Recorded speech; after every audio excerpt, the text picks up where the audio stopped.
Гранушка ме изпрати да пранкна тая по математика, след като ми написа забележка.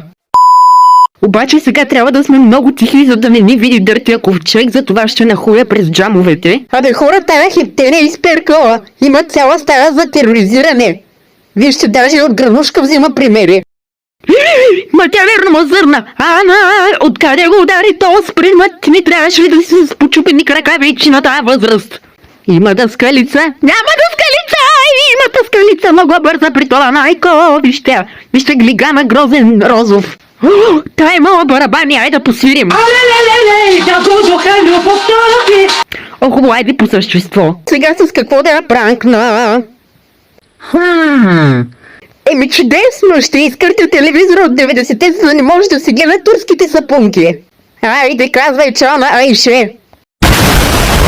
Еми експлозията беше очаквана, както и да е. Сега да изчезнем преди тая да е видяла какво съм сътворил. A few moments later. Телевизията ми с найлон! Аз не ползвам телевизия! Умри в пликче!